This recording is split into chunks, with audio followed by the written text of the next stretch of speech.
Hey guys, tonight we begin with the slow rhythm of footsteps echoing across worn stone streets in the heart of ancient Rome. So before you get comfortable, take a moment to like the video and subscribe, but only if you genuinely enjoy what I do here. Now settle in as we move back nearly 2,000 years to a city that governed vast territories, engineered monumental structures, and shaped daily routines with a precision that still influences modern life in the United States today. The year is AD 112, during the reign of Emperor Trajan.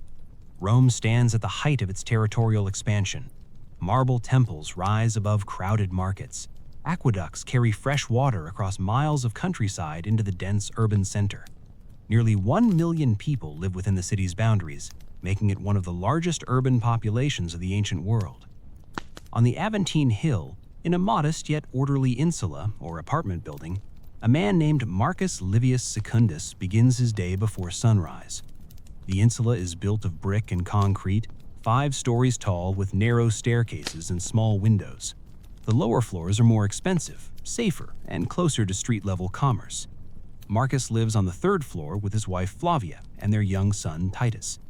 Their apartment consists of 2 small rooms, sparsely furnished with wooden stools, a folding table, clay lamps, and storage chests. The city is already stirring. Bakers ignite their ovens before dawn.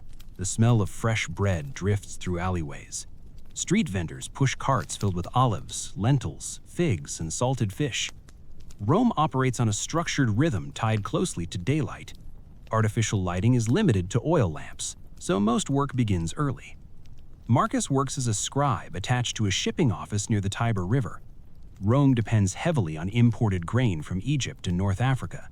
Massive cargo ships arrive at the port of Ostia, and goods are transferred upriver by barge.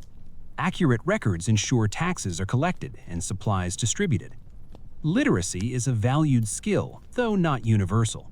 Marcus learned to read and write Latin and basic Greek as a child under the supervision of a tutor hired by his father, a freedman who had once been enslaved in a senator's household. Flavia begins her own routine as Marcus dresses in a simple wool tunic. Togas are reserved for formal occasions and citizens conducting official business. Most working men wear tunics tied with belts. Footwear consists of leather sandals strapped securely for walking long distances on stone roads. Public fountains provide water, fed by aqueducts such as the Aqua Claudia and Aqua Marcia. Indoor plumbing is rare in apartment buildings, so Flavia carries a clay jug downstairs to fill it before the queue becomes long. Water management is one of Rome's defining achievements. Engineers calculate gradients carefully so gravity carries water across miles without mechanical pumps. Public baths, fountains, and latrines depend on this system. In many American cities today, underground water infrastructure reflects principles first refined in Roman engineering manuals. Marcus descends the stairwell and steps into the street. The paving stones are uneven but durable, fitted tightly to withstand cart traffic. Wheeled vehicles are restricted during daylight hours to reduce congestion, a regulation introduced by Julius Caesar. Most goods move at night. By morning, the streets are crowded with pedestrians, laborers, and enslaved workers carrying goods. As Marcus approaches the Forum Romanum, the political and commercial center of the city, he passes the Temple of Saturn, where the state treasury is housed. Nearby stands the Basilica Oppia, recently completed under Trajan. Its vast interior space is used for legal proceedings and business transactions. Law is a central element of Roman identity. Written statutes, public inscriptions, and legal advocates maintain a structured civic order. Roman law will later influence legal systems across Europe and eventually the United States.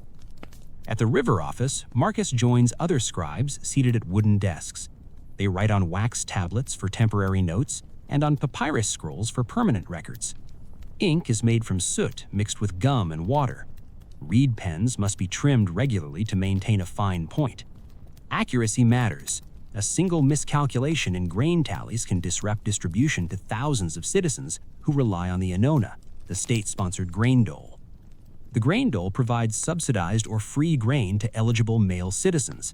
This policy reduces unrest and stabilizes the urban population. Each month, recipients line up with tokens to receive their allotment. Bread is a dietary staple, supplemented by porridge, vegetables, olive oil, and occasionally fish or meat. Diet varies by class. Wealthier households consume imported spices, wine varieties, and delicacies such as dormice and oysters. By mid-morning, sunlight fills the office courtyard. Messages arrive from Ostia detailing ship arrivals. Egypt remains the empire's primary grain supplier. After Rome annexed Egypt in 30 BC, control of its agricultural output became essential to imperial stability. Maritime trade routes stretch across the Mediterranean, which Romans call Mare Nostrum, meaning our sea. Marcus records cargo weights, origin provinces, and tax assessments. Roman taxation is systematic.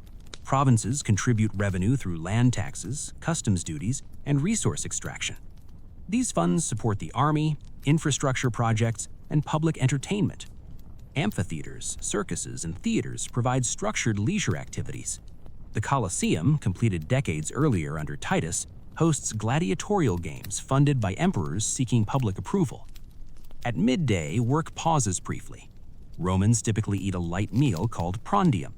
Marcus consumes bread dipped in olive oil and a handful of dates. Clean water is available through a nearby fountain continuously supplied by the aqueduct system.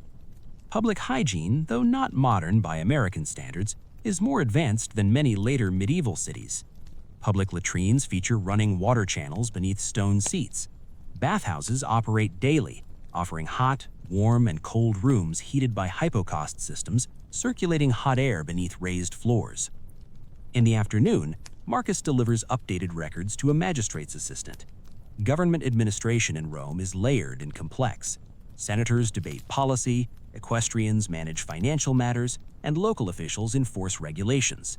Citizenship carries privileges, including legal protections and voting rights in assemblies, though real power rests with the emperor and elite classes.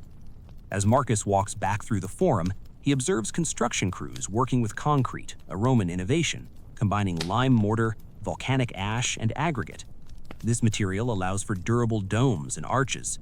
The Pantheon's massive dome, completed under Hadrian a few years later, will remain the largest unreinforced concrete dome for centuries. Meanwhile, on the Aventine Hill, Flavia manages household tasks. She grinds grain using a small rotary quern to supplement purchased flour. Textile production occupies much of her time. Wool is spun into thread using a drop spindle and woven on a vertical loom. Clothing production is labor-intensive. Even modest garments require hours of work. In wealthier homes, enslaved workers handle these duties, but in Marcus's household, labor is shared. Education for young Titus begins at home. Basic literacy involves memorizing letters scratched into wax tablets. Roman numerals are practiced repeatedly. Discipline in Roman households is firm and structured. Fathers hold patria potestas, legal authority over family members. However, daily life often reflects practical cooperation rather than strict enforcement. As evening approaches, Marcus returns home before sunset. Street lighting is minimal. Oil lamps flicker inside apartments. The family shares their main meal, cena, consisting of vegetable stew with lentils, cabbage, and bits of salted fish. Wine diluted with water accompanies the meal. Undiluted wine is considered excessive and impractical for daily consumption. After dinner, the sounds of the city continue. From distant taverns come muted conversations. From the direction of the Circus Maximus, where chariot races are held, faint echoes of training exercises carry through the air. Chariot racing teams, identified by colors like red, blue, green, and white, attract strong public loyalty. Betting is common, regulated informally among spectators. Nighttime in Rome presents hazards. Fire is a constant risk in densely packed insulae built partly of wood. After a devastating fire under Nero decades earlier, building codes are adjusted to reduce flammability. The vigiles, a combination of fire brigade and night watch, patrol the streets to prevent crime and respond to emergencies. Marcus extinguishes the oil lamp carefully to conserve fuel. Darkness settles fully over the Aventine Hill. Beyond the city, Roman roads extend in straight lines across provinces, engineered with layered stone foundations and drainage systems. Milestones mark distances. These roads enable troop movements, trade, and communication across thousands of miles, linking Britain to Syria. Inside the small apartment, the family rests on straw-filled mattresses laid atop wooden frames. The air cools gradually. Another day in Rome concludes with order and routine intact. The empire continues to function through countless individual schedules similar to Marcus's. Administrative precision, infrastructure, trade networks, and domestic labor form the foundation of daily life in Rome. Tomorrow will follow a similar rhythm, shaped by civic duty, structured hierarchy, and engineered stability. In this vast capital of the ancient world, routine sustains power, and ordinary citizens like Marcus maintain the systems that allow Rome to endure at its height. The next day begins again before sunrise, as Rome's daily rhythm continues without interruption. The city does not rely on clocks in the modern sense, but time is measured by the movement of the sun and divided into 12 daylight hours. In summer, these hours are longer, in winter, shorter. Public sundials stand in busy areas, and water clocks are used in courts and official proceedings. Marcus rises quietly, careful not to disturb Titus, who remains asleep on the straw mattress. Flavia is already awake, preparing to collect water and begin the morning's tasks. The household depends on routines that must be repeated each day, since storage is limited and fresh supplies are always needed. Outside, the Aventine Hill streets are active early. The city's population creates constant demand for food, fuel, and materials. Rome consumes enormous quantities of grain, olive oil, and wine each year. Most of these goods arrive through trade routes that connect the capital to distant provinces. Marcus decides that before going to the river office, he will pass through one of the city's main markets. Markets in Rome are more than places to buy food. They serve as centers of information, social exchange, and daily commerce. He walks downhill toward the Forum Boarium, the old cattle market near the Tiber. The smell of livestock mixes with the scent of baked bread and smoked fish. Vendors set up stalls beneath awnings. Wooden tables display produce brought in from nearby farms: onions, garlic, lettuce, beans, apples, and grapes. Rome depends on its countryside, the Ager Romanus, for fresh vegetables and fruits. Wealthier Romans often owned villas outside the city where crops are grown. Smaller farmers bring their goods directly into town at dawn. These farmers pay fees to enter certain market areas, and taxes are collected on goods sold. Marcus stops at a stall selling olives preserved in brine. Olives are a staple across the Mediterranean. Olive oil is used not only for cooking, but also for lamps, cosmetics, and even religious rituals. The seller measures out a portion using a bronze scale. Standardized weights and measures are essential in Roman trade. Fraud is punished, though enforcement varies.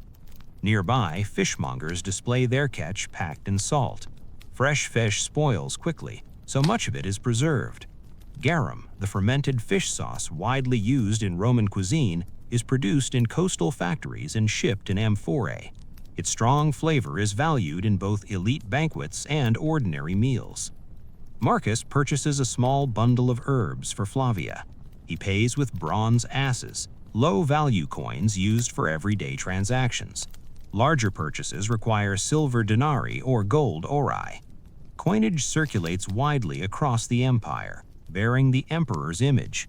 This reinforces imperial authority in daily life. As Marcus moves deeper into the market, he passes stalls selling pottery, woven baskets, sandals, and cheap jewelry. Craftsmen work in workshops nearby, shaping clay on wheels or hammering bronze into tools. Rome's economy is complex, combining local artisanship with large-scale imperial trade. The city is also filled with enslaved laborers. Slavery is integrated into Roman society at every level. Enslaved people work as household servants, farm laborers, miners, construction workers, and clerks. Some are educated and serve as tutors or accountants. Others endure brutal conditions in quarries and mines. Manumission, the granting of freedom, is possible, and freedmen often become active participants in commerce. Marcus's own father had been enslaved before earning freedom. This background shapes Marcus's understanding of social mobility in Rome. Status is not fixed entirely by birth, though the elite maintains strong advantages. At the edge of the market stands a public notice board, the album, where official announcements are posted. Citizens gather to read news of upcoming games, legal proceedings, or imperial decrees. Literacy is uneven, so those who can read often recite notices aloud for others. Marcus sees an announcement for games to be held in the Colosseum in honor of a military victory. Such spectacles are frequent. Gladiatorial combat is regulated and organized, involving trained fighters who may be enslaved, condemned criminals, or volunteers seeking fame. Animal hunts, executions, and staged reenactments also take place. These events serve political purposes, reinforcing imperial generosity and distracting the populace from hardship. Leaving the market, Marcus continues toward the river office.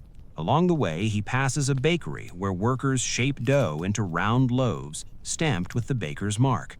Bread production is vital. Large bakeries supply thousands daily, using donkey-powered mills to grind grain efficiently. In wealthier neighborhoods, the scent of incense drifts from private shrines.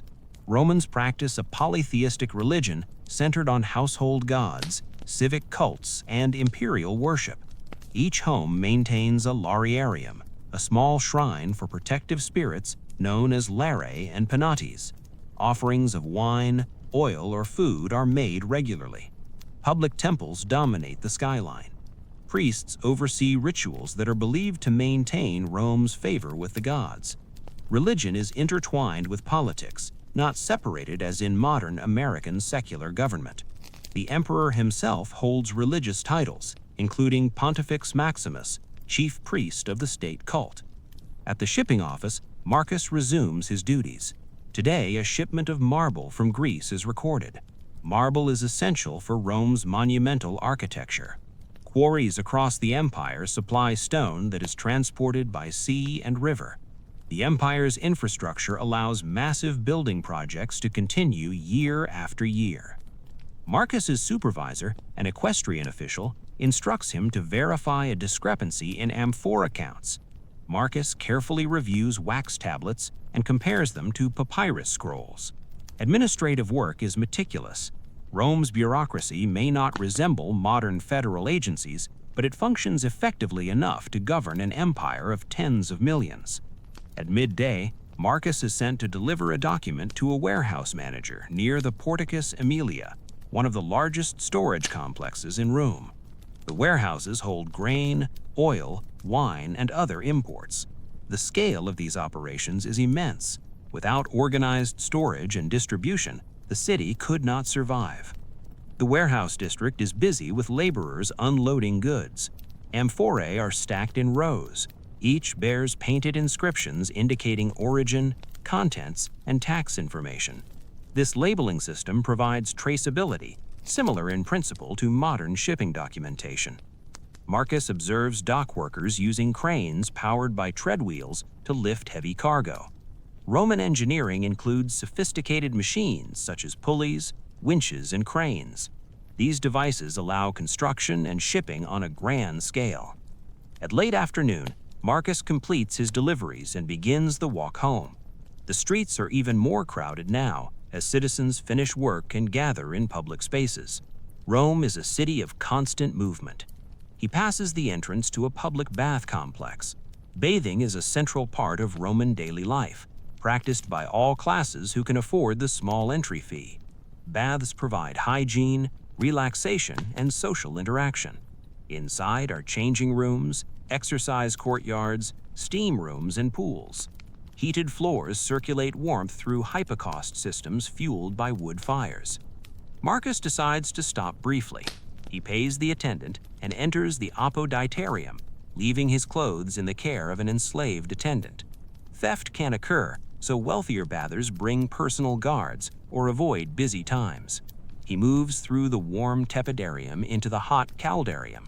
Steam rises from the water. Men scrape oil and sweat from their skin using curved strigils. Soap is not common. Oil serves as the cleansing agent. Afterwards, Marcus plunges into the cold frigidarium pool, completing the bathing cycle. Cleanliness in Rome is linked not only to comfort, but also to civic pride. Public baths symbolize Roman civilization. In later centuries, many European cities will lose such widespread bathing culture until modern sanitation returns. Leaving the baths, Marcus walks home as the sun lowers. Flavia has prepared lentils and bread again, with a small portion of cheese purchased from the market. Cheese is produced widely, with varieties depending on region. After dinner, Marcus tells Titus about the ships he recorded that day. Titus listens quietly, absorbing the sense of Rome as a city connected to distant lands. In this household, daily life is practical and repetitive, but always linked to the empire's immense scale. Night falls again. The vigiles patrol. The city settles into darkness, only scattered lamps lighting doorways and taverns. Rome continues, sustained by markets, trade, labor, and routine. The ordinary morning trip through the market reflects the empire's complexity. Local farmers, imported goods, official notices, and the ever-present authority of the emperor stamped on every coin. Morning arrives again over the tiled rooftops of Rome, light spreading gradually across the Aventine Hill. The city wakes in layers. Bakers are first, then water carriers, then laborers and clerks, and finally merchants who open wooden shutters that double as counters facing the street. The sound of sandals on stone becomes steady and constant. Inside the apartment, Marcus rises at first light. The oil lamp from the night before has burned nearly dry. Olive oil must be measured carefully. It is essential for cooking and lighting. Flavia folds away bedding, stacking blankets neatly in a wooden chest to create space for the day's activities. Space inside the insula is limited, and every object has its place. Today is not a standard workday for Marcus. The shipping office will operate as usual, but he has arranged to visit Titus's school during the midday interval. Education in Rome varies by class and resources. Basic instruction is available to many freeborn boys, though not mandated by law. Girls sometimes receive education at home, particularly in wealthier families, but formal schooling is more common for boys. Titus attends a ludus, a small primary school run by a literator who rents a room near the forum. The classroom is simple: wooden benches, a chair for the teacher, and a few shelves for scrolls. Students bring wax tablets and styluses. Memorization forms the foundation of instruction. Letters are recited repeatedly, then syllables, then short passages from well-known texts. Marcus steps into the street and begins walking downhill. He passes a Phalonica, a laundry workshop where workers clean garments using a mixture that includes water and fermented urine collected from public containers. The ammonia helps whiten wool. Emperor Vespasian once imposed a tax on urine collection, recognizing its commercial value. This detail reflects the Roman tendency to monetize practical resources. Farther along, Marcus walks past a barber shop. Barbers operate in open-fronted shops, shaving customers with bronze razors.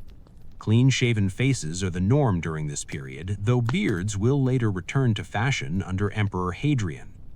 Grooming is part of public presentation, important in a society attentive to status and appearance. The streets vary in width. Some are broad and paved, others narrow and shadowed by overhanging balconies. Insulae rise several stories high. Lower floors contain shops, upper floors house tenants. Building regulations attempt to limit height and enforce fire safety, though enforcement is uneven. After previous catastrophic fires, brick and concrete construction became more common, replacing earlier wooden frameworks. As Marcus approaches the school, he hears the steady rhythm of recitation. Titus and several other boys are repeating lines from a Latin grammar text. The teacher corrects pronunciation sharply, but without unnecessary force. Discipline in Roman schools can be strict. Corporal punishment is accepted as a method of correction. Marcus stands quietly near the entrance. He observes the lesson, letters scratched into wax, sums calculated using pebbles on counting boards, and simple dictation exercises. Literacy opens opportunities in administration, trade, and the military. For a family like Marcus's, education offers stability rather than luxury. After the lesson concludes, Marcus speaks briefly with the teacher regarding Titus's progress. The teacher notes improvement in writing clarity and memorization. Fees are paid monthly. Education is a private arrangement rather than a state-funded system. Leaving the school, Marcus continues toward the Forum, where legal proceedings are underway in the basilicas. The Roman legal system operates daily, hearing cases involving property disputes, contracts, and criminal matters. Advocates trained in rhetoric present arguments before magistrates. Public speaking is a valued skill rooted in earlier Republican traditions. Near the rostra, the raised speaking platform, a minor official reads a proclamation concerning provincial administration. The empire's size requires constant communication between Rome and its territories. Messengers travel along roads maintained by the cursus publicus, the imperial courier system. Relay stations provide fresh horses to ensure messages move efficiently across long distances. Marcus pauses briefly at a taberna selling writing supplies. He purchases a fresh reed pen and a small quantity of ink. Scribes must maintain their own tools. Papyrus scrolls are imported primarily from Egypt, and though available, they are not inexpensive. Wax tablets remain the preferred medium for drafts and temporary notes. By midday, the sun is strong. Public fountains remain active gathering points. Women fill jars, children wait with small cups, and travelers stop briefly to drink. The aqueduct system delivers water continuously, relying on gravity-fed channels constructed with precise gradients. The arches that support elevated sections are visible from many vantage points around the city. Marcus heads toward the Baths of Trajan, one of the largest bath complexes in Rome. Though he visited the baths the evening before, today he plans to meet a colleague to discuss an accounting matter. Bathhouses function as informal meeting spaces for business discussions. The Baths of Trajan occupy a vast area built atop earlier structures. Inside, visitors follow a sequence of rooms. First comes the palestra, an open courtyard for exercise. Men throw weighted balls, practice wrestling holds, and stretch limbs before entering heated chambers. Physical fitness is associated with discipline and order. Marcus meets his colleague near the tepidarium. They speak calmly about discrepancies in shipping manifests. Conversations in bathhouses are routine. Voices echo across marble walls, but remain part of daily life. Business agreements are often informal, based on reputation and trust reinforced by legal contracts. After bathing, Marcus leaves through the changing room and retrieves his tunic. He pays a small fee to the attendant and steps back into the sunlight. Outside the bath complex, vendors sell snacks to departing bathers: chickpeas roasted in clay pans, honey cakes, and watered wine. In another district of the city, Flavia visits a neighbor whose husband works as a metal worker. Roman neighborhoods operate as small communities. Residents share information about market prices, religious festivals, and public events. Social bonds strengthen resilience in a densely populated environment. Flavia carries with her a small woven basket containing wool. She and her neighbor discuss weaving patterns while spinning thread with drop spindles. Textile production remains a core domestic task. Even families of moderate means produce garments at home to reduce costs. Back in the streets near the Forum, Marcus observes a procession moving slowly toward a temple. Priests dressed in ceremonial garments carry offerings. Religious observance punctuates daily life. The Roman calendar contains numerous festivals honoring deities such as Jupiter, Mars, and Minerva. Public sacrifices are conducted with formal precision, overseen by magistrates and priests who interpret omens and ensure rituals are properly performed. Religion in Rome is practical and ritualized rather than focused on personal belief. Proper performance maintains harmony between gods and state. Participation reinforces civic identity. Later in the afternoon, Marcus visits a bookshop where scrolls are copied hand by hand. Literary culture flourishes among the educated elite. Works of Virgil, Ovid, and Livy circulate widely. Public readings sometimes occur in private homes or small halls. While Marcus does not own many scrolls, he values exposure to written works. As the sun lowers, shadows lengthen across the Forum. Traders begin packing unsold goods. Magistrates conclude court sessions. Citizens drift toward home or entertainment venues. Marcus decides to walk past the Circus Maximus before returning to the Aventine. The vast chariot racing stadium stretches long and narrow, capable of holding over 100,000 spectators. Races are scheduled regularly. Factions representing different colors command loyal followings. Drivers train intensely, managing teams of horses at high speed around a central barrier called the Spina. Although no race is scheduled this evening, stable hands exercise horses along the track. Maintenance workers inspect gates and seating areas. Entertainment infrastructure in Rome is continuous, requiring upkeep and funding. Finally, Marcus returns home. Flavia has prepared a meal of barley porridge with vegetables and a small portion of preserved pork purchased at reduced price late in the market day. Food waste is minimized. Leftovers are reused whenever possible. After eating, Marcus reviews a wax tablet containing notes he must finalize tomorrow. Titus practices writing letters beside him. The quiet of the evening contrasts with the city's daytime intensity. As darkness settles, distant sounds continue. A cart rolling over stone, a dog barking, voices from a tavern. The vigiles begin their patrol once more, carrying buckets and equipment in case of fire. Within the apartment, oil lamps cast steady light. Marcus reflects, not with emotion, but with structured awareness of his place in a system larger than himself. Each day reinforces Rome's organized complexity: education in modest classrooms, commerce in open markets, law in basilicas, and ritual in temples. Daily life continues shaped by order, infrastructure, and routine. The city operates as a coordinated network of labor and administration, extending from schoolrooms to bathhouses, from river docks to imperial palaces. The next morning begins with unusual anticipation moving quietly through the streets of Rome. Word has spread for days that public games will be held in the Colosseum to honor a recent military success along the empire's frontier. Official notices posted in the forum confirm the schedule. For citizens like Marcus, attendance is not mandatory, yet participation in public spectacle forms part of civic life. Before sunrise, Marcus prepares as usual. The routine of washing at the basin, dressing in a clean tunic, and stepping into worn sandals remains unchanged. Flavia hands him a small cloth pouch containing bread and dried figs. Titus has been granted permission to attend the morning portion of the games under Marcus's supervision. School is dismissed for the occasion. The streets are fuller than normal for this early hour. Groups of citizens walk in the same direction, toward the Flavian amphitheater, known today as the Colosseum.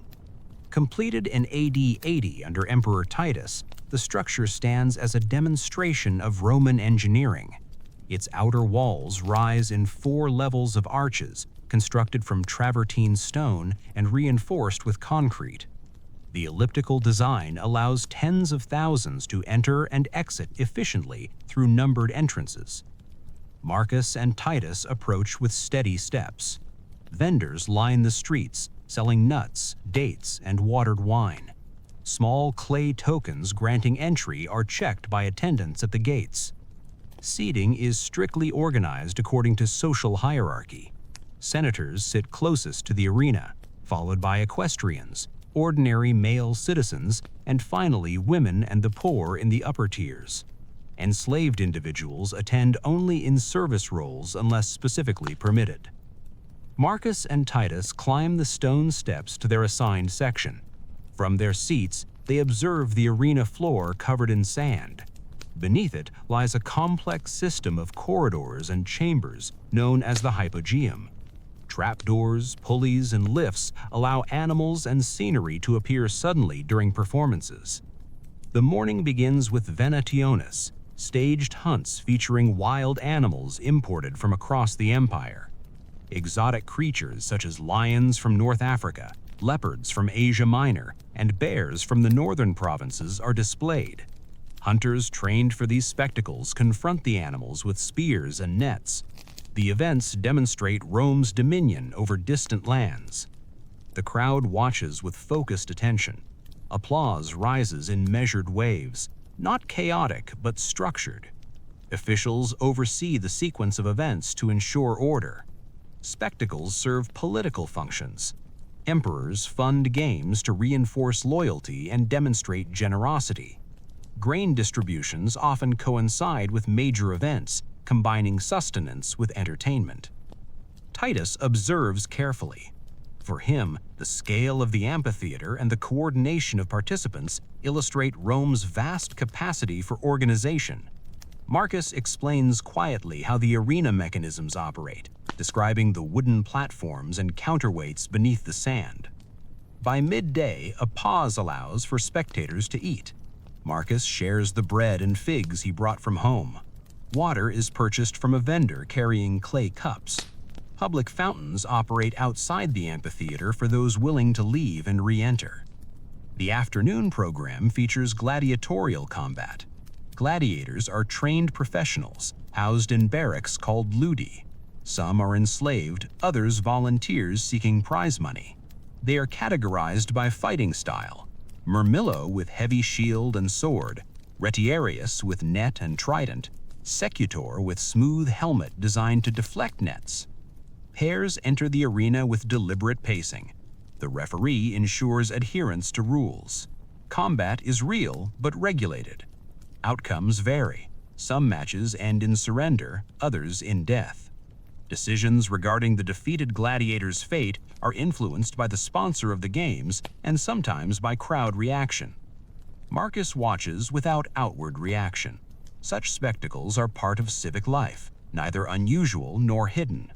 For Roman citizens, public executions and combat serve as demonstrations of law and authority. As the final match concludes, the crowd begins to disperse in organized streams through arched exits. The amphitheater empties rapidly due to careful architectural planning. Marcus and Titus return toward the Aventine Hill along streets scattered with vendors closing their stalls. Elsewhere in the city, Flavia has used the day to visit the Temple of Juno with a neighbor. Religious observance continues regardless of public games. She leaves a small offering at the household shrine upon returning home, placing a pinch of incense before the figurines of the Lares. Later that afternoon, Marcus changes into a cleaner tunic. He has been invited to accompany his supervisor to a formal dinner hosted by a merchant involved in olive oil importation. While Marcus does not often attend such gatherings, his role in record-keeping has earned modest recognition. The dinner takes place in a domus, a private house belonging to a prosperous family near the Palatine Hill. Unlike the crowded insulae, this residence surrounds an open atrium with a central pool collecting rainwater. Walls are decorated with frescoes depicting landscapes and mythological scenes. Mosaic floors display geometric patterns. Guests recline on couches arranged around a low table. The meal follows a structured sequence. First comes gustation, a selection of appetizers including olives, eggs, and small fish. Next arrives the prima mensa, the main course, featuring roasted meats, vegetables seasoned with garum, and fresh bread. Finally, secunda mensa offers fruit and honey cakes. Conversation centers on trade routes and provincial stability. The merchant discusses shipments arriving from Hispania and Africa. Olive oil amphoras bear stamped markings identifying production estates. Standardization ensures quality and accountability. Marcus listens attentively, contributing brief factual clarifications regarding shipping records. Business relationships in Rome often form during such dinners. Patronage networks connect clients to influential figures who provide opportunities in exchange for loyalty. Meanwhile, Titus remains at home with Flavia, practicing letters scratched into wax by lamplight. Education continues even after a day of spectacle. As evening deepens, Marcus returns from the dinner gathering. The streets are quieter now, though taverns still host small groups sharing diluted wine. He passes beneath the Arch of Titus, its relief carvings depicting earlier military triumphs. Monumental arches throughout the city commemorate victories, reinforcing imperial power through stone imagery. Approaching the Aventine, Marcus notices a patrol of vigiles inspecting rooftops. Fire prevention remains critical. After earlier disasters, laws require firefighting equipment to be accessible in densely populated districts. Buckets, hooks, and pumps are stored strategically. Inside the apartment, Flavia has extinguished most lamps to conserve oil. Marcus shares a brief account of the dinner, describing the domus layout and imported dishes. Practical details interest Flavia more than ornamentation. She considers how olive oil shipments affect market prices and household budgeting. Outside, the city gradually settles.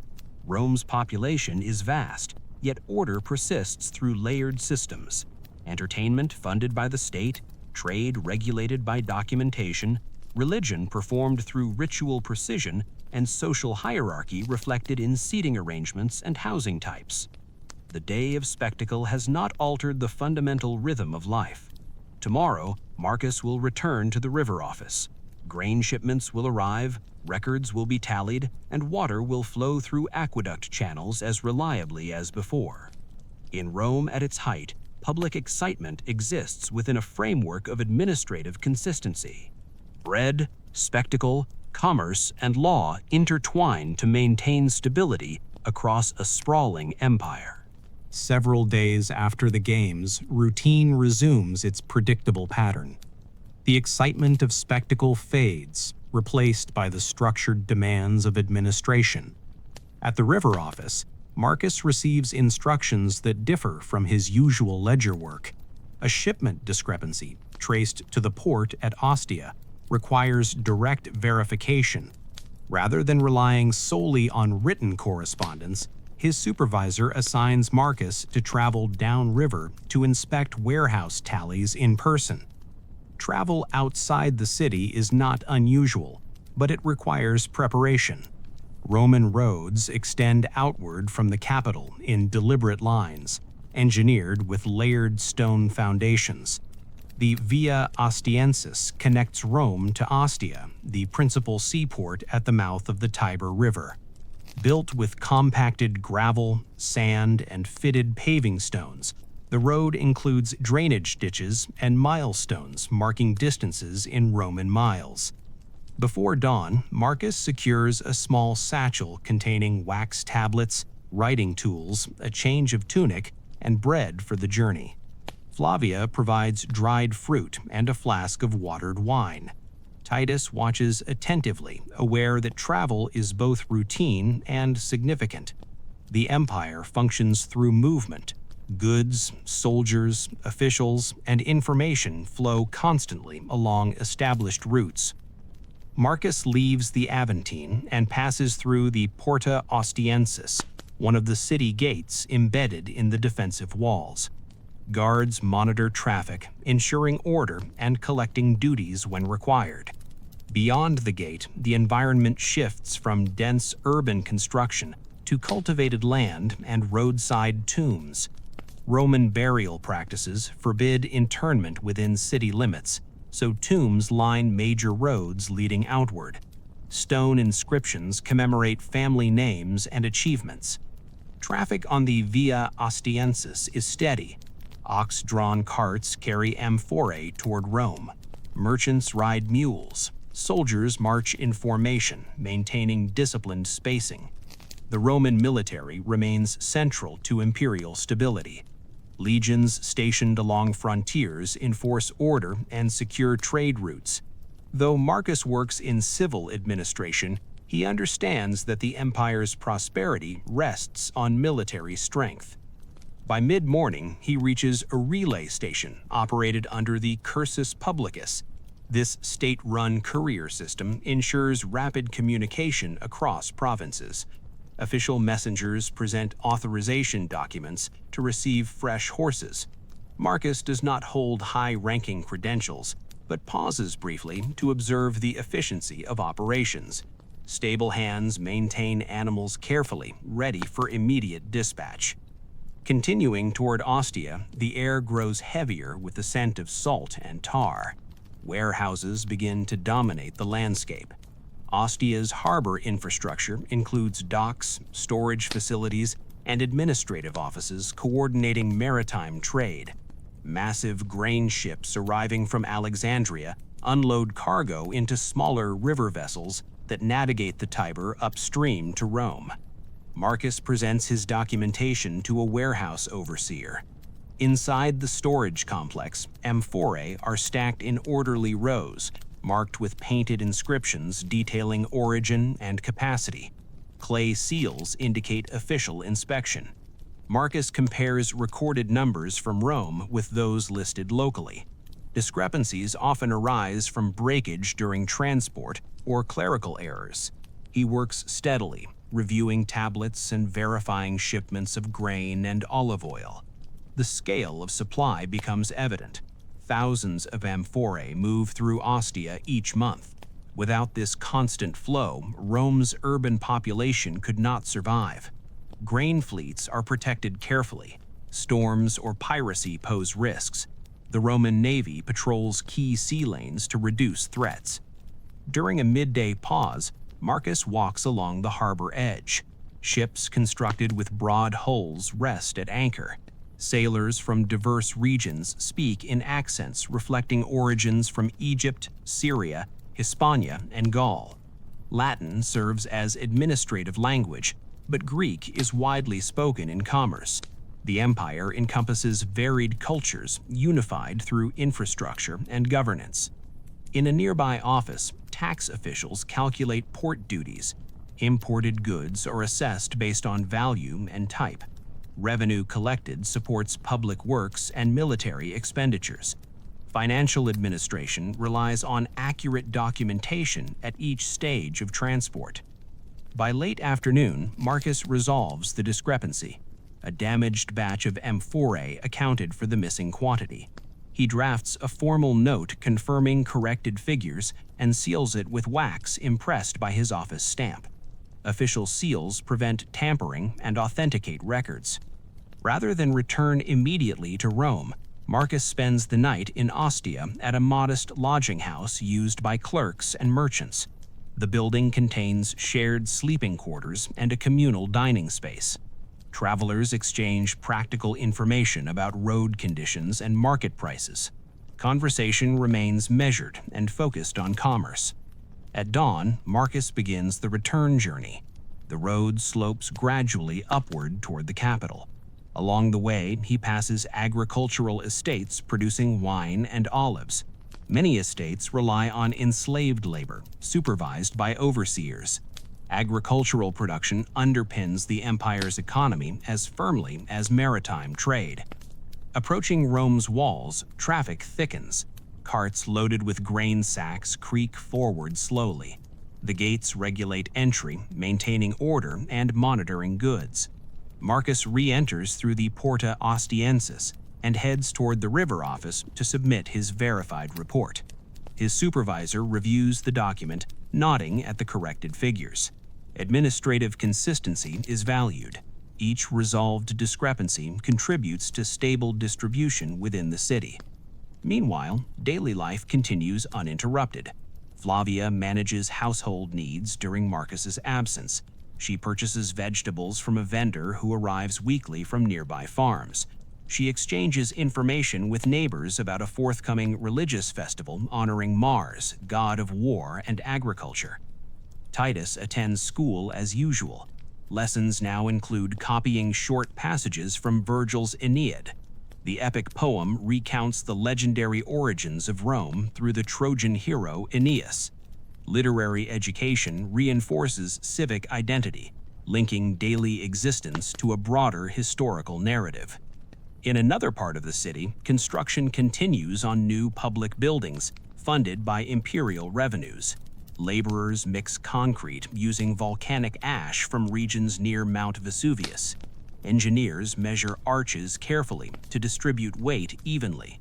Roman construction techniques allow for durability unmatched in earlier eras.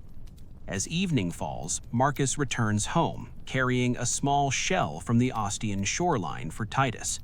He describes the harbor's activity in factual detail: the cranes lifting cargo, the ships anchored in rows, the multilingual exchanges between traders. Titus listens, gaining a clearer understanding of how distant provinces supply the capital. After dinner, Marcus reviews his travel notes. Documentation must be stored securely in wooden chests at the office. Paperwork may seem mundane, yet it forms the connective tissue of empire. Without records, taxes cannot be assessed, grain cannot be distributed accurately, and trade disputes cannot be resolved. Outside, a patrol of soldiers passes along the main street, heading toward a barracks near the city center.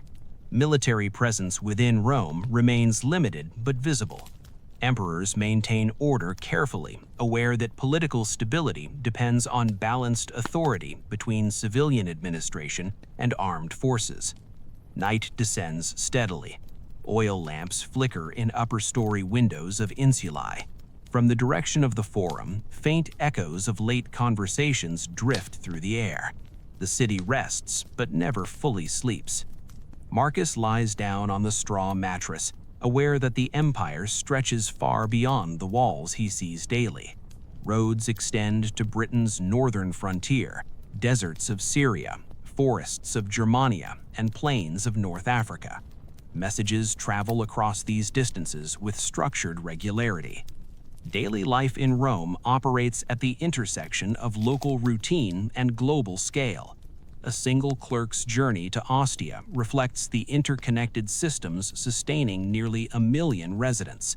Grain fleets, road networks, tax offices, and household routines form an integrated whole. Tomorrow, the routine will begin again before sunrise.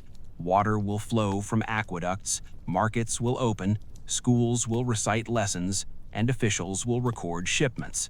The machinery of empire moves forward steadily, supported by countless individuals performing defined roles within a vast administrative structure. In the days following Marcus's journey to Ostia, the city shifts toward another form of structured activity, the preparation for a public festival. Rome's calendar is filled with religious observances that shape the year as clearly as market schedules or administrative duties. Festivals honor gods believed to protect the city's stability, fertility, and military success. These occasions are civic events, not private matters, and participation reinforces Rome's collective identity. The festival approaching now is dedicated to Mars, one of Rome's oldest deities. Mars is associated with war, agriculture, and the protection of Roman territory. Though the empire is vast and organized, Romans continue to believe that divine favor remains essential to prosperity. Marcus's household prepares in practical ways. Flavia cleans the small Lararium shrine in the corner of their apartment. The figurines of the Lares stand beside a tiny painted backdrop. She places a fresh dish of incense and a small portion of bread as an offering. Such household rituals are performed regularly, linking domestic life to Rome's broader religious framework. On the morning of the festival, Marcus does not go directly to the shipping office. Many administrative functions slow during major observances, though essential services continue. The streets fill early with citizens moving toward the Campus Martius, the Field of Mars, an open area used for military training, assemblies, and ceremonies. Marcus and Titus walk together. Titus has been instructed in school about the gods of Rome, learning their names, attributes, and associated myths. Education reinforces religious knowledge as part of civic literacy. As they approach the Campus Martius, they pass temples and porticos decorated with garlands. Vendors sell small figurines, wreaths, and cakes shaped for ritual offerings. The air carries the scent of burning incense. Public priests known as flamines and members of priestly colleges oversee ceremonies. Roman religion is highly organized. Priests are not separated from politics. Many are senators or magistrates. Rituals are conducted with exact wording and movements. Errors require repetition to ensure correctness. In the open space, a procession forms. Officials wear ceremonial togas with purple borders indicating rank. Musicians play horns and flutes in measured tones. Animals intended for sacrifice, usually cattle or sheep, are led forward with decorated horns. Marcus stands among other citizens observing.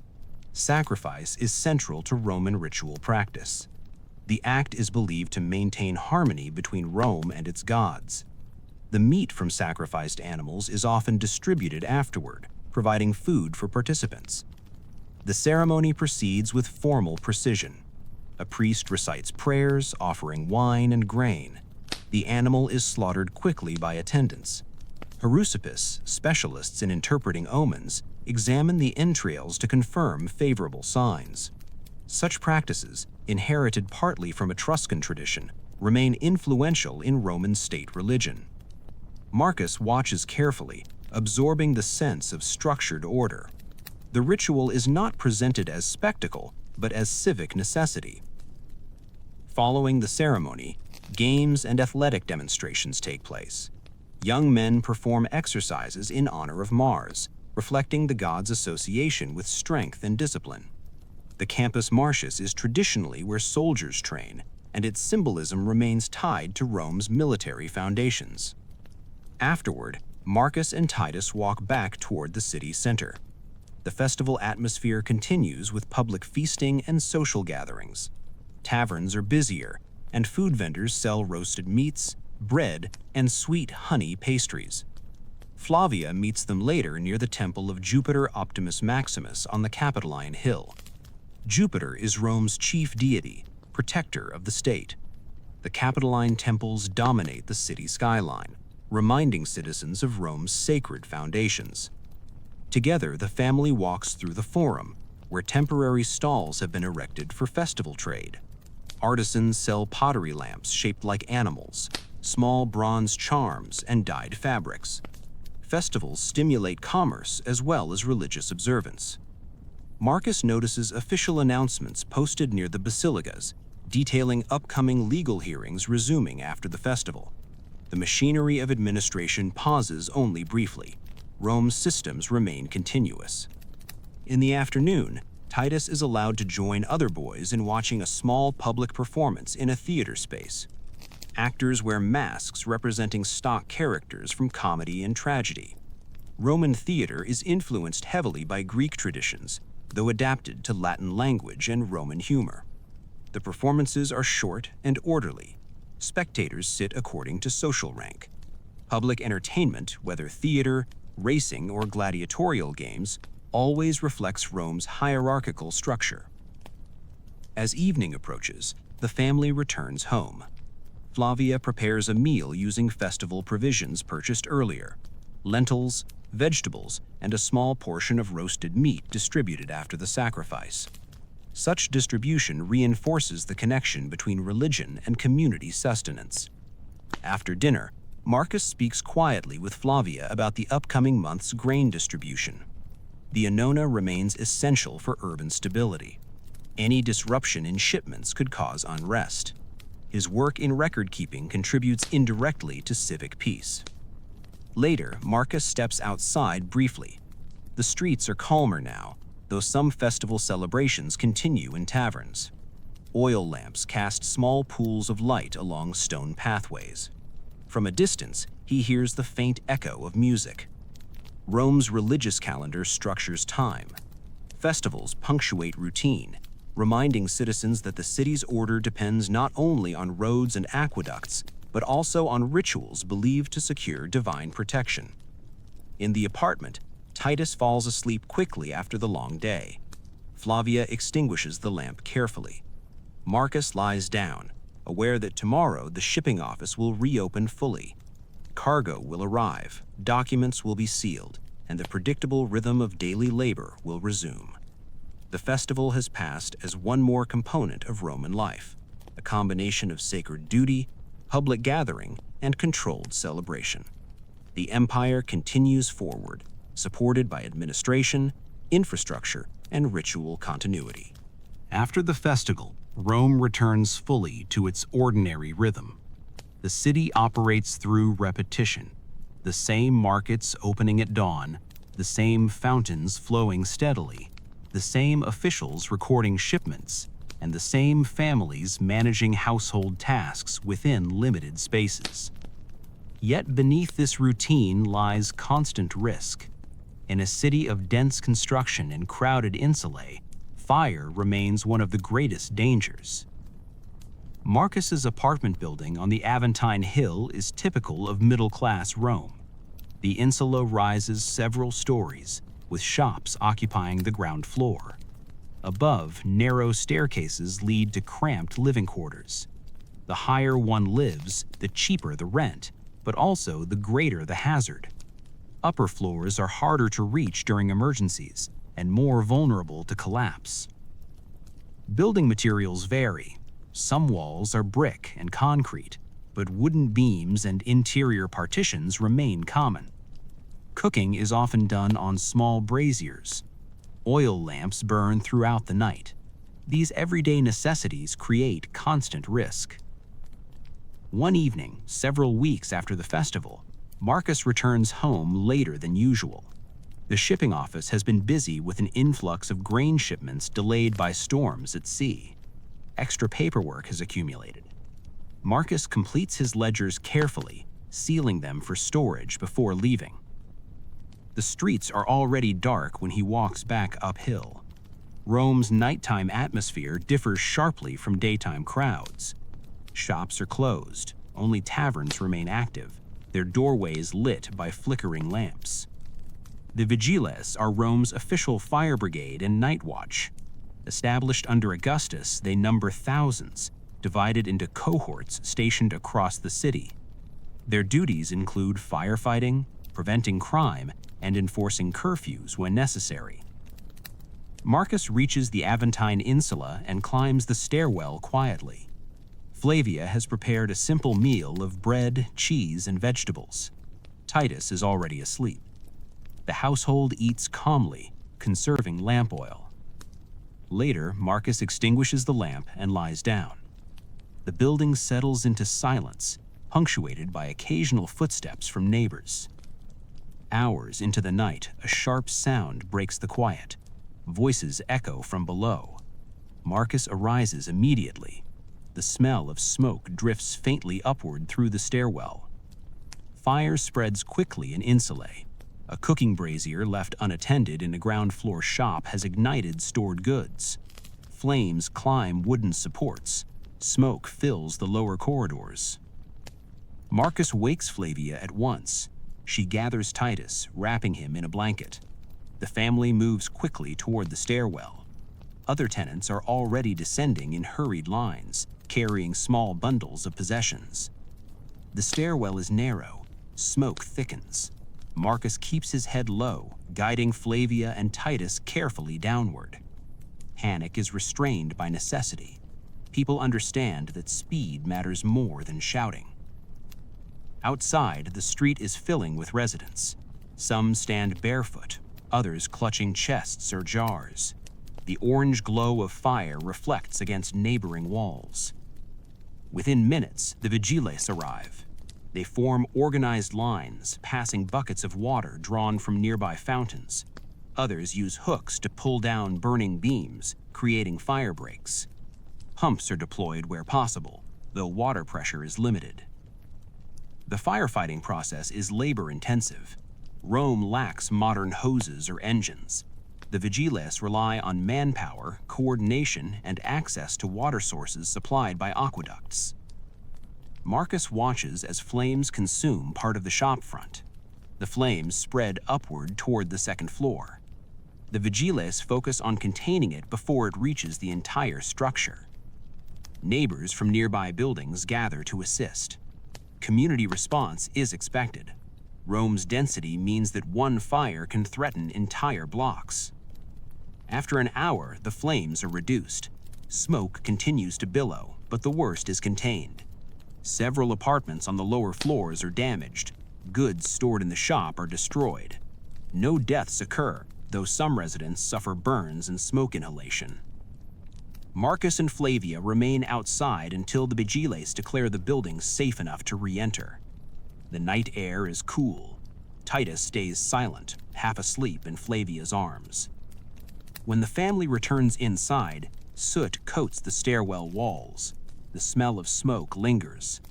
Their apartment on the third floor is intact, though the corridor below shows scorch marks. The following morning, the neighborhood assesses damage.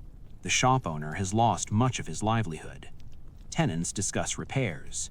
The insula owner will likely raise rent to cover reconstruction costs, a common outcome. Rome's urban life includes such risks. Fires have shaped the city's history repeatedly, including the Great Fire under Nero decades earlier. Building codes have improved since then, requiring wider streets in some districts and limiting certain construction materials, but hazards remain. The incident also demonstrates the role of the vigiles. Without organized firefighting, Rome could not function as a dense metropolis. Their presence reinforces state authority even at night. Later that day, Marcus goes to the shipping office as usual. Administration continues regardless of local disaster. Grain shipments must be recorded.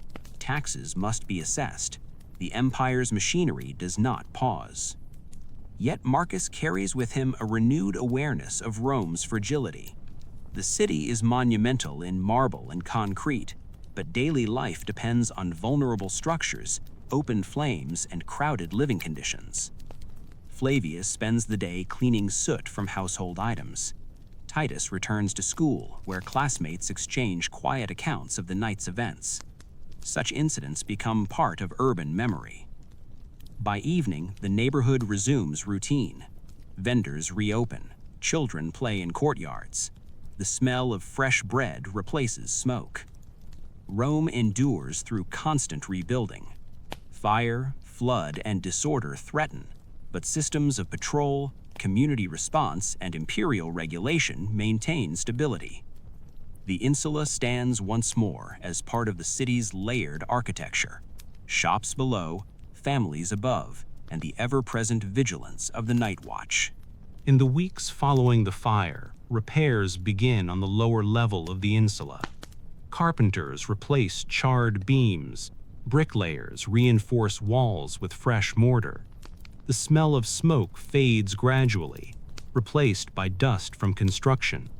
Life in Rome continues with steady persistence. As autumn approaches, cooler air moves through the city. Seasonal changes affect daily routine.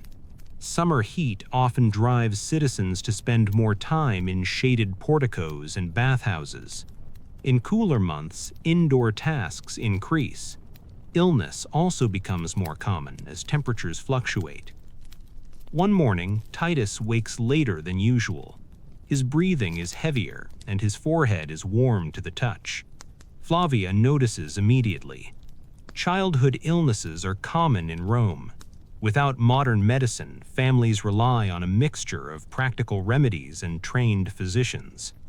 Marcus prepares for work but pauses before leaving. Titus remains in bed, wrapped in a wool blanket. Flavia suggests consulting a medicus, a physician practicing near the Forum. Medical practice in Rome draws heavily from Greek traditions. Physicians study the works of Hippocrates and later Galen, emphasizing theories of bodily humors, blood, phlegm, black bile, and yellow bile. Health is believed to depend on balance among these elements. Marcus decides to delay his arrival at the shipping office. He walks quickly to fetch the physician, carrying a small payment in coin. The medicus operates from a modest taberna with shelves holding jars of herbs, powders, and surgical instruments made of bronze and iron. The physician listens carefully as Marcus describes Titus's symptoms. He gathers a small pouch containing dried herbs and a bronze instrument for examining the throat. Returning to the insula, he checks Titus's pulse and breathing, observing without haste. He concludes that the illness is likely a seasonal fever. Treatment involves herbal infusions, rest, and controlled diet. He instructs Flavia to prepare a diluted mixture of willow bark and mint. Willow contains natural compounds that reduce fever, though Romans understand it only through observation, not chemistry. Roman medicine includes practical surgery as well. Public physicians serve in military camps and cities. Surgical instruments discovered in archaeological sites resemble modern scalpels, forceps, and probes. However, without antiseptic knowledge, infection remains a serious risk. For now, Titus's condition does not require invasive treatment. The physician advises careful monitoring. Payment is made in coin and partly in kind, with a promise of future bread deliveries if needed. Marcus leaves for work once Titus falls asleep again. At the shipping office, he resumes record-keeping. Grain tallies remain consistent. The annona distribution continues without interruption. Urban stability depends on predictable supply, even when households face private challenges. Throughout Rome, similar scenes unfold. In crowded insulae, families manage illness quietly. Mortality rates in the ancient world are high compared to modern standards. Many children do not reach adulthood. Life expectancy is shaped by disease, injury, and limited sanitation. Public sanitation, though advanced for its time, has limitations. Aqueducts deliver clean water, but waste disposal varies. Public latrines connect to sewer systems like the Cloaca Maxima, one of the earliest large-scale drainage projects. Yet in upper-story apartments, chamber pots are emptied into designated areas or sometimes into streets. Despite these risks, Roman urban life sustains a vast population. Public baths promote hygiene. Flowing water reduces certain diseases. Organized grain supply prevents famine within the city. At home, Flavia follows the physician's instructions carefully. She prepares herbal infusions over a small brazier. The apartment remains ventilated by opening shutters during daylight. Neighbors offer advice based on their own experiences. By evening, Titus's fever lessens slightly. He drinks water mixed with honey and rests quietly. Marcus returns from work and checks on him without outward display of alarm. Practical attention replaces visible worry. In another part of the city, a wealthy Roman household consults a private physician for a similar illness. Access to medical care varies by class, yet basic remedies remain similar across social boundaries. Knowledge circulates through apprenticeships and written texts copied by hand. The following day, Marcus informs his supervisor that he may need to adjust his hours temporarily. Administrative offices allow some flexibility, though work must continue. Clerks share responsibilities when necessary. During Titus's recovery, Marcus observes more closely the rhythms of the insula. Repair work on the lower floor continues steadily. Laborers carry bricks up narrow stairways. Tools clatter against stone. Even in times of illness, the building remains active. By the third day, Titus's fever breaks. He sits upright, eating small portions of bread soaked in broth. Recovery is gradual. Flavia continues herbal treatments for several more days as precaution. Marcus visits the physician to provide final payment. He thanks him with measured formality. The medicus records the visit on a wax tablet for his own accounts. Illness in Rome is not unusual, nor is recovery. Survival depends on observation, shared knowledge, and available resources. Without modern hospitals, care remains domestic and localized. As Titus regains strength, he resumes practicing letters at home before returning to school. The teacher allows him to sit near the doorway for fresh air during his first day back. Life returns fully to routine. Marcus resumes his regular schedule at the river office. Flavia continues weaving wool and managing household tasks. The insula's repaired shop reopens with a fresh wooden sign. In the broader city, merchants negotiate trade, magistrates hold court, and priests conduct rituals. Rome's immense scale contains countless private struggles and recoveries occurring quietly behind brick walls. The episode leaves no public monument, no inscription carved in stone, yet it reflects the essential reality of daily life in ancient Rome. Survival maintained through practical knowledge, structured systems, and community support. The city continues, sustained not only by marble temples and military roads, but ordinary households navigating illness, repair, and renewal within the empire's enduring framework. With Titus recovered and daily routines restored, Marcus returns fully to the steady demands of administration. Autumn deepens across the city. Mornings become cooler and smoke from braziers rises more often from apartment windows. Rome's immense population continues to function through countless forms of labor, much of it visible, much of it hidden. Marcus's work as a scribe is stable compared to many occupations, yet he remains surrounded by the economic reality of Rome. The empire is sustained not only by trade and engineering, but by human labor organized across strict hierarchies. One morning, Marcus is assigned to accompany an official inspection of a large warehouse complex near the river. Reports have surfaced of missing amphorae of olive oil. Such losses could indicate theft, miscounting, or corruption among overseers. Administrative oversight is necessary to maintain trust in the supply system. Marcus walks with two officials, both equestrians responsible for financial regulation. They arrive at the warehouse district where dock workers unload cargo from barges. The air smells of wet wood, tar, and grain dust. Stacks of amphorae form narrow corridors. The warehouse manager, a freedman appointed for his experience, greets them formally. He signals to enslaved workers to bring account tablets. Enslaved labor is central here. Men carry heavy jars, repair crates, sweep floors, and maintain order under supervision. Rome's slavery system differs from later racialized slavery in the Americas, but it remains a system of forced labor and legal ownership. Enslaved people come from conquered territories, piracy, or birth into enslaved status. They perform nearly every kind of work: domestic service, agriculture, mining, construction, and skilled trades. Marcus observes a young enslaved clerk recording tallies under direction. Literacy among enslaved workers is not uncommon, especially in administrative roles. Some enslaved individuals are highly educated, serving as tutors, accountants, or physicians. Their status remains legally constrained, yet their labor is essential. The officials begin inspection. Marcus compares warehouse inventory against shipping manifests. Amphorae are counted carefully. Each bears markings indicating estate origin and tax seals. Missing jars can represent significant value.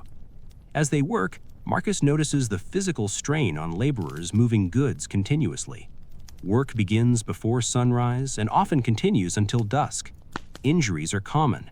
Medical care is limited. The manager explains that theft is suspected among night guards.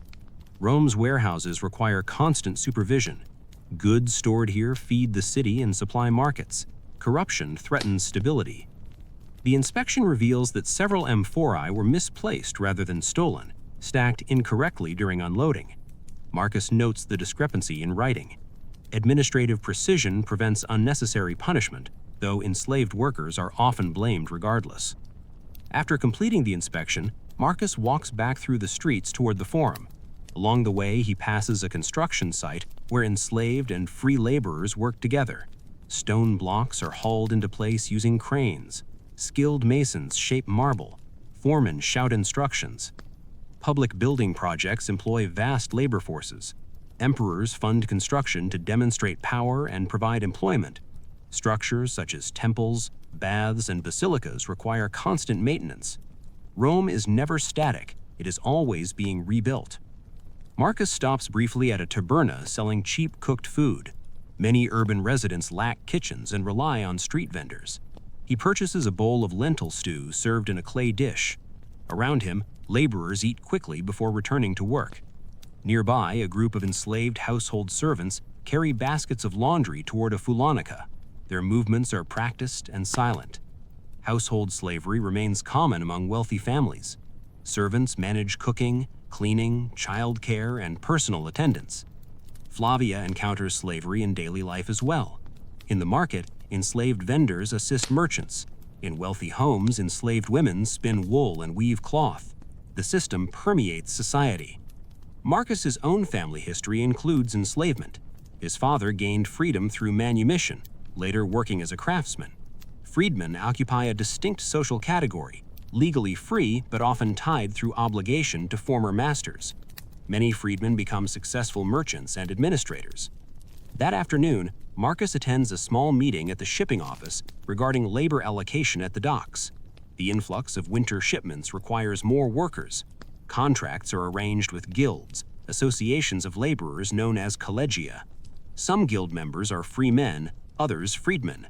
Enslaved labor is assigned separately by owners. Rome's economy blends free wage labor, slavery, tenant farming, and state-managed distribution. Unlike modern capitalist structures, social status shapes economic roles directly. Citizenship provides legal privilege, while enslavement removes autonomy entirely. After work, Marcus returns home earlier than usual. Titus practices reading passages aloud. Flavia weaves steadily, her hands moving with practiced efficiency. Domestic labor remains constant, though often unrecognized. That evening, Marcus hears commotion outside. A neighbor has purchased a new enslaved servant, a young man from the eastern provinces. The transaction has been conducted in the slave market near the Forum.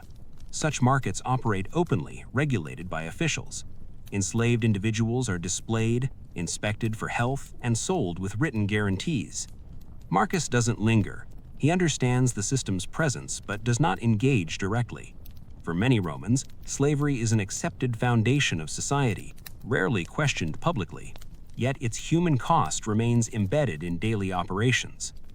The next day, Marcus visits the Forum for an administrative errand. Near the Basilica Julia, he observes a group of enslaved men chained together, destined for labor in mines. Mine slavery is among the harshest forms, with high mortality. The empire's wealth and metals depends on such extraction. Marcus continues walking, focusing on his task. Rome's grandeur is inseparable from the labor that supports it. Marble temples, aqueducts, and grain fleets all require human effort, often coerced. At home, Titus asks about the docks and warehouses.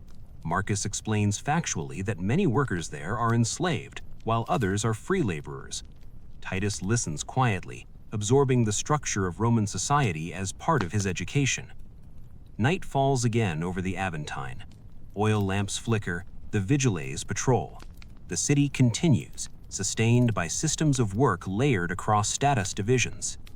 Daily life in ancient Rome is not only markets and festivals, but also labor that remains largely unseen by those who benefit from it. Administration records shipments, but countless hands move amphorae.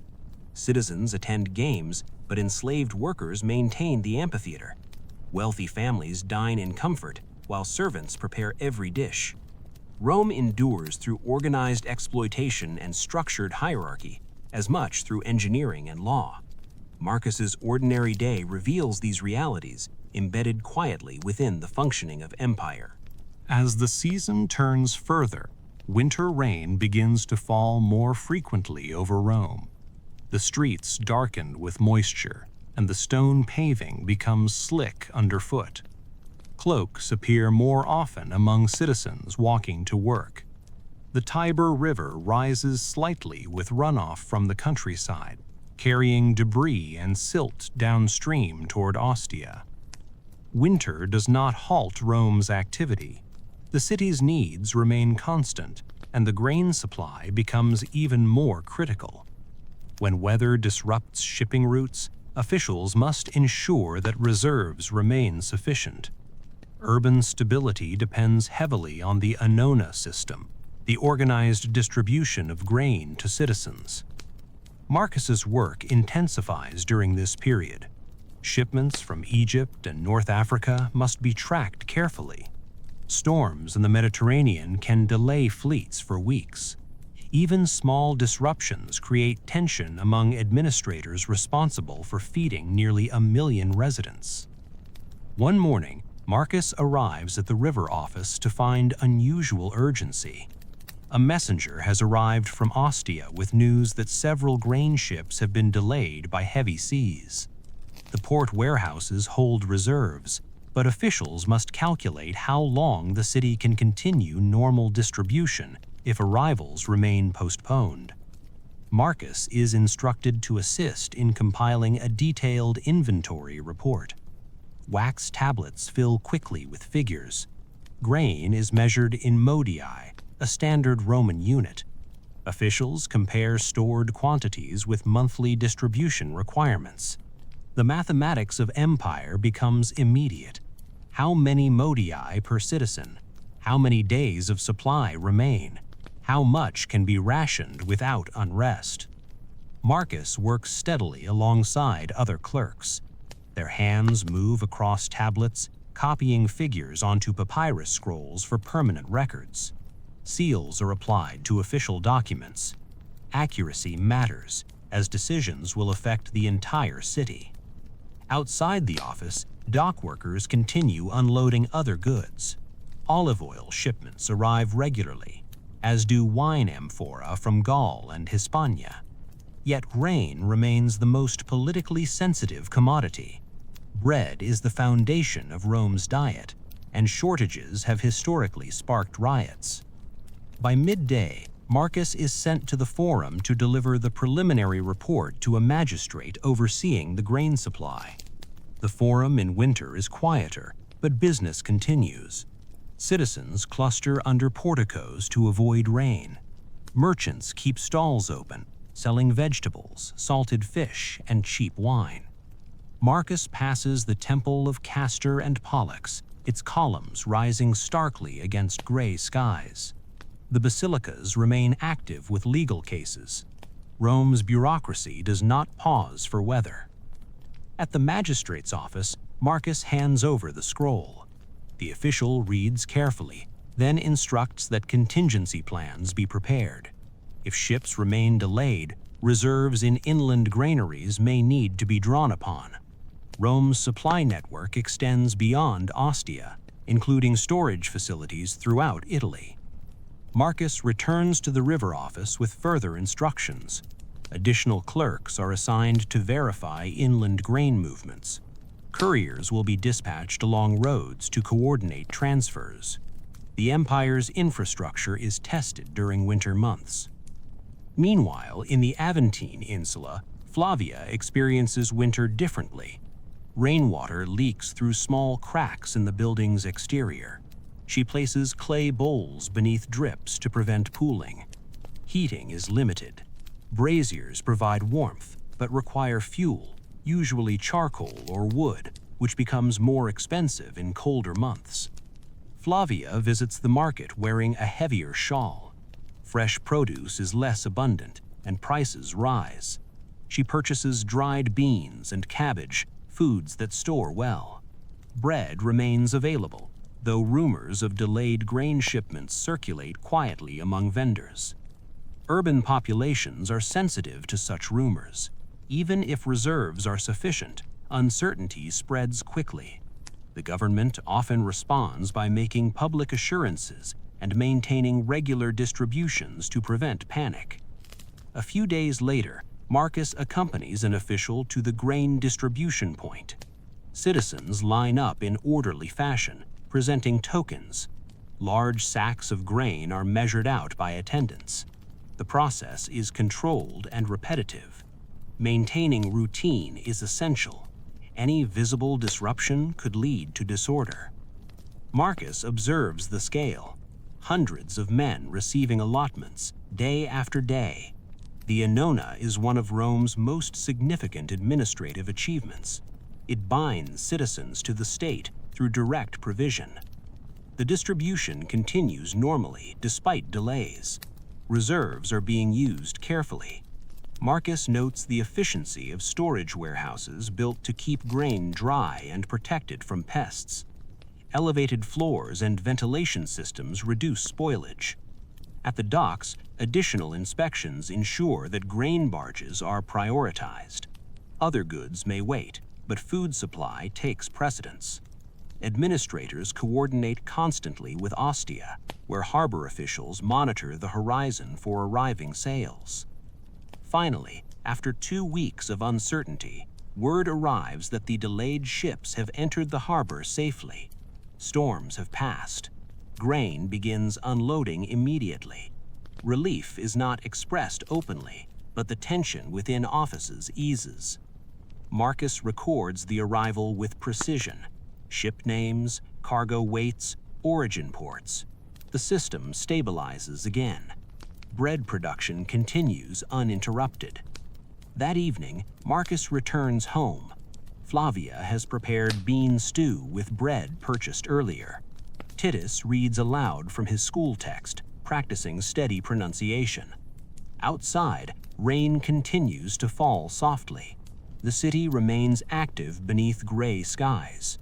Rome's survival depends not only on monuments and armies, but on grain ships crossing dangerous seas and clerks recording numbers correctly. The inland machinery of supply holds firm, and the city moves forward into the next cycle of routine.